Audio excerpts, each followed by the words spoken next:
Assalamualaikum warahmatullahi wabarakatuh. Perkenalkan, nama saya Muhammad Renvil. Saya dari Prodi Manajemen. Kali ini akan menjelaskan tentang manajemen sumber daya manusia atau SDM. Baiklah, kita langsung saja ke penjelasan.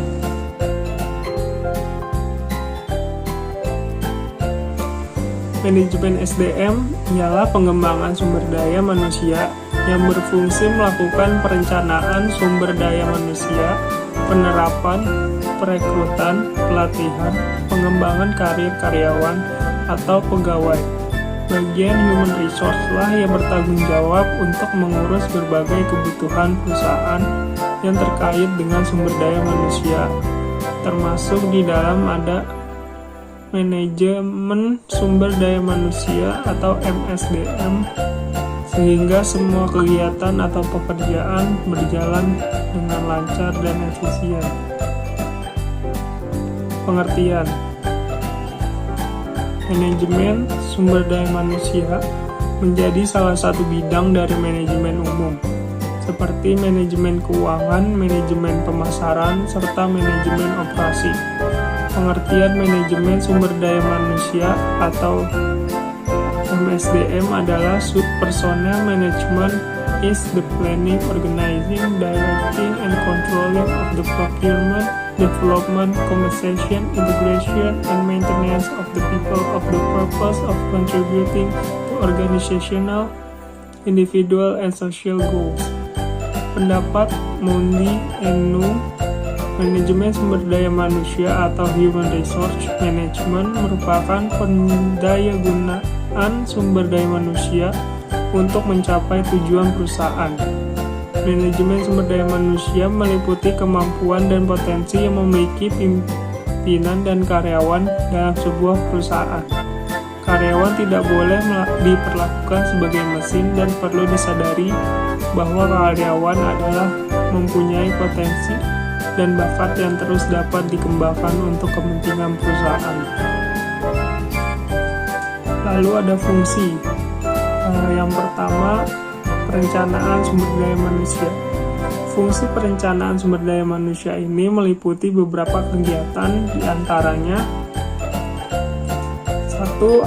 Analisis jabatan dalam perusahaan untuk menentukan tugas, tujuan, keahlian, pengetahuan, serta kemampuan yang dibutuhkan.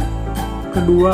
Perencanaan dan peramalan permintaan tenaga kerja perusahaan baik dalam jangka pendek maupun jangka panjang. 3. Mengembangkan serta mengimplementasikan rencana untuk memenuhi kedua kebutuhan di atas. Lalu ada pengangkatan dan pemberhentian karyawan.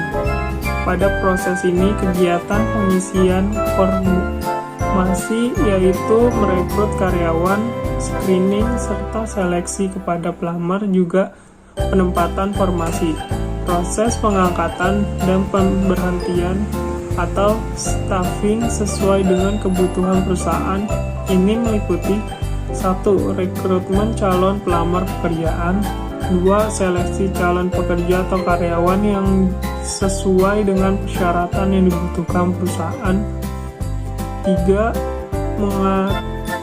Mengadakan proses pemutusan hubungan kerja dengan baik kepada karyawan. Terusnya, pengupahan tunjangan.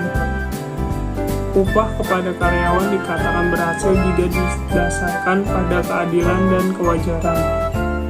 1. Keseimbangan antara upah yang dibayarkan dengan pekerjaan yang berbeda dalam satu perusahaan.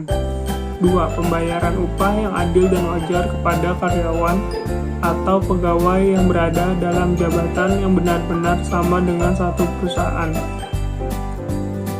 Upah bisa berupa uang yang diterima oleh seseorang karyawan atau pegawai atas kinerjanya.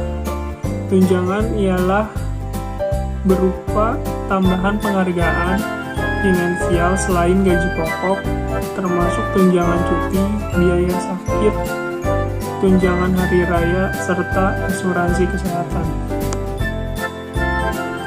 Lalu ada penilaian kinerja, pengembangan karir.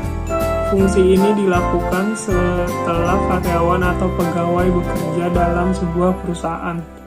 Tidak hanya penilaian positif, perusahaan juga menganalisis apabila kinerja karyawan atau pegawai yang negatif. Fungsi penilaian kerja ini meliputi 1. Penilaian dan evaluasi kinerja karyawan atau pegawai. 2. Analisis serta pemberian dorongan kinerja karyawan atau pegawai. 3. Pemberian bantuan untuk karyawan atau pegawai dalam rangka pengembangan karir. Selanjutnya, pelatihan dan pengembangan. Perusahaan dapat melatih karyawannya serta mengembangkan melalui prosedur formal maupun informal. Prosedur formal bisa dilakukan dengan pengenalan jabatan baru atau sebagai alat untuk mengikuti perubahan secara teknologis, sedangkan prosedur informal bisa berlangsung di tempat kerja dan diadministrasikan oleh karyawan yang senior. Lalu ada keselamatan dan kesehatan kerja. Pada proses ini, manajemen sumber daya manusia fokus pada 1. Perancangan dan penerapan manajemen keselamatan serta kesehatan kerja. 2. Penerapan program-program motivasi karyawan atau pegawai. 4. Penyusunan strategi mengatasi konflik perusahaan. 4. Perhitungan tingkat produktivitas perusahaan. Terakhir, penerapan efektivitas hubungan kerja. Pada fungsi ini, perusahaan harus mampu membuat standar berbagai hubungan kerja yang efektif dan efisien, dapat diimplementasikan kegiatan yang bisa dilakukan diantaranya. Pertama, saling menghormati hak-hak antar karyawan atau pegawai. Kedua, menetapkan prosedur bagaimana keluhan pekerja disampaikan. Ketiga, melakukan kegiatan penelitian mengenai manajemen sumber daya manusia. Tujuan manajemen sumber daya manusia pada masing-masing perusahaan bersifat variatif. Peranan adanya SDM sendiri secara garis besar adalah untuk mencapai tujuan perusahaan yang melibatkan tenaga kerja manusia yang ada di dalamnya, yang bukan hanya cakap terampil namun juga harus memiliki kemauan serta kesungguhan dalam bekerja secara efektif dan efisien. Namun secara khusus, manajemen sumber daya manusia ini memiliki tujuan sebagai berikut. 1.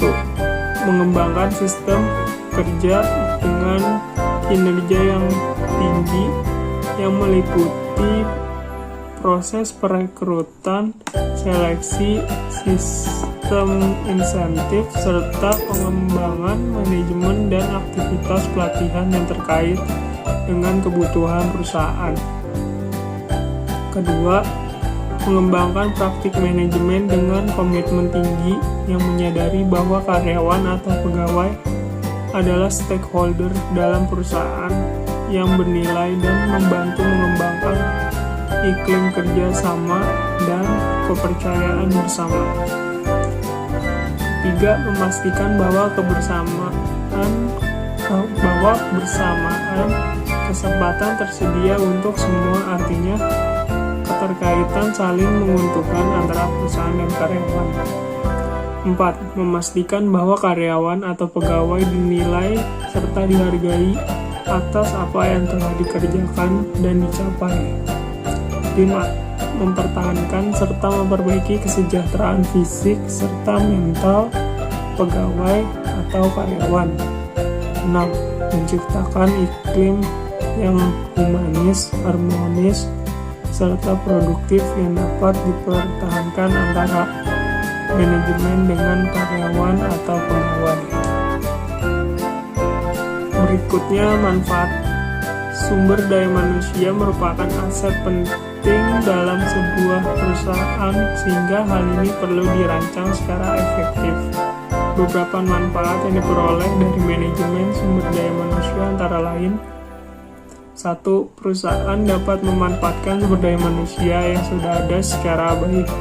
2. Produktivitas dan karyawan yang sudah ada semakin meningkat. 3. Penentuan kebutuhan tenaga kerja atau karyawan. 4. Penanganan informasi ketenaga kerjaan. 5. Penelitian. Sudah cukup saya menjelaskan. Jika ada salah kata atau ada yang kurang, mohon dimaafkan. Assalamualaikum warahmatullahi wabarakatuh.